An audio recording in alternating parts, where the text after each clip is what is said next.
कुंडलिनी शक्ति में सबसे पहला चक्र जो है मूलाधार है। आज उस मूलाधार के विषय में संपूर्ण चर्चा करेंगे।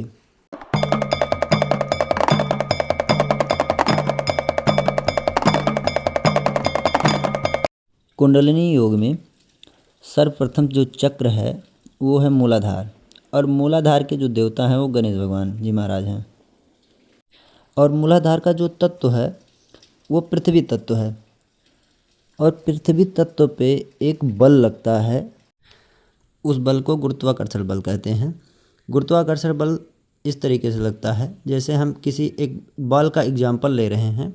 जब हम कोई एक बॉल जब हम ऊपर फेंकते हैं, एक फोर्स लगाते हैं तो कुछ ऊपर जाता है, उसके बाद फिर नीचे गिरता है। वहाँ जो नीचे गिर रहा है वो इसका मतलब है ग्रेविटी जो वहाँ काम कर रही, वहाँ गुरुत्वाकर्षण बल काम कर रहा, तो नीचे वो गिर जाती है। उसी तरीके से हमारे जो पृथ्वी तत्व ये है इस पर भी ग्रेविटी काम करती है। अब बात करते हैं कि मूलाधार जो है उस पर अगर वो कार्य कैसे करता है। तो जैसे ये मूलाधार का जो चित्र आप देख रहे होंगे फोटो में, तो इसमें 4 बीज दिया गया है, 4 मंत्र दिए गए हैं बीज में। उसमें उसका मतलब होता है वो कि 4 नाड़ियाँ होती हैं, उसमें जो 4 नाड़ियाँ सब जुड़ी होती हैं एक दूसरे से। और उस तरीके से जब ये ऊर्जावान होता है यानी ये पुष्ट होता है तो वो 4 नाड़ियाँ भी पुष्ट होती हैं उसके साथ में। जब 4 नाड़ियाँ पुष्ट होंगी तो उससे रिलेटेड जितनी भी चीज़ें हैं वो भी पुष्ट होंगी।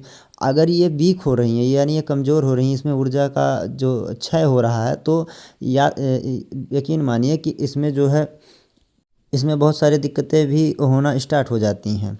जैसे जैसे हर एक चीज़ का एक एडवांटेज होता है और एक डिसएडवांटेज होता है। इसका हम थोड़ा सा डिसएडवांटेज और एडवांटेज दोनों बताते हैं।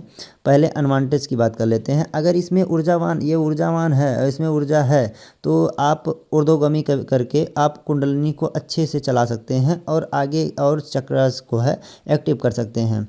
अगर एक वीक है तो पहली बात तो इसको बैलेंस करना पड़ता है, इसकी ऊर्जा को बढ़ाना पड़ता है।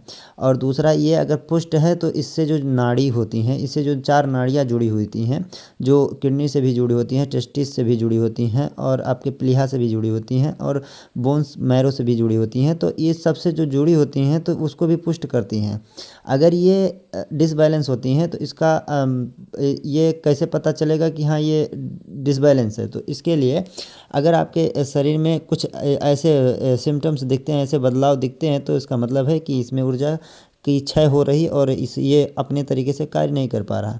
इसमें होगा कि आपके जो घुटनों में है वो दर्द होगा, आपके जो टेल बोन होती है वहाँ दर्द हो सकता है। जो फीमेल हैं उनके मेंसेस में दिक्कत आ सकती है, जैसे मेंसेस एबनॉर्मल हो सकते हैं, ब्लड भी कम हो जाते हैं। सबसे ज़्यादा हमने देखा है कि कॉन्फिडेंस लेवल बहुत डाउन हो जाता है, नाइट्स फॉल हो जाना, और बाकी बहुत सारी समस्याएं होने स्टार्ट हो जाती है। जो हमारे अगर एक लाइन में कहें जो नाभि के 4 अंगूर नीचे जो भी दिक्कतें होती हैं, ये सब मूलाधार के डिसबैलेंस के कारण ही होता है।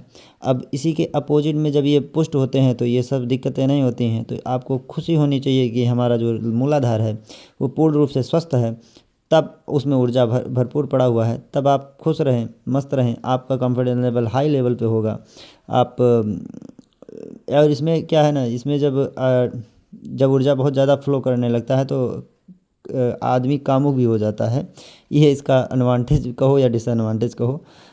इसमें इसीलिए बहुत सारे जो योगी होते हैं वो जब साधनाएँ करने लगते हैं तो जब इसमें ऊर्जा का फ्लो बढ़ता है और ऊर्जा बहुत ज़्यादा स्टोर होने लगता है तो वो कामुक भी हो जाते हैं। तो ये एडवांटेज डिसएडवांटेज दोनों में हम कह सकते हैं, क्योंकि ये गृहस्थ के लिए तो एडवांटेज है और जो योगी है जो गृहस्थ नहीं है उसके लिए डिसएडवांटेज है। ये अपनी अपनी बातें हैं। और मूलाधार का जो कलर है वो आपका रेड है, लाल है, कहीं कहीं ये थोड़ा ब्लैक होल की भी प्रदर्शित करता है। और इसको चार्ज करने के लिए यानी इसमें ऊर्जा भरने के लिए या ऊर्जा इसको बैलेंस करने के लिए बहुत सारी टेक्निक्स बताए गए हैं, बहुत सारे टेक्निक्स सत्यम शिवम सुंदरम में बताया गया है, और आपके भैरव तंत्र में दिया गया है भगवान शिव के द्वारा। तो उसको आप अप्लाई कर सकते हैं, क्योंकि इसको एक योगी समझ सकता है जो योग और साधनाएँ करता है। तो आज के लिए ये बेसिक जानकारी थी जो कि हर एक सनातनी को पता होनी चाहिए। और बाकी आगे और वीडियो इसी से रिलेटेड और आगे वीडियो आते रहेंगे। तब तक के लिए जय श्री सीताराम। आप सब पे भोलेनाथ की कृपा बनी रहे। हर हर महादेव शंभो।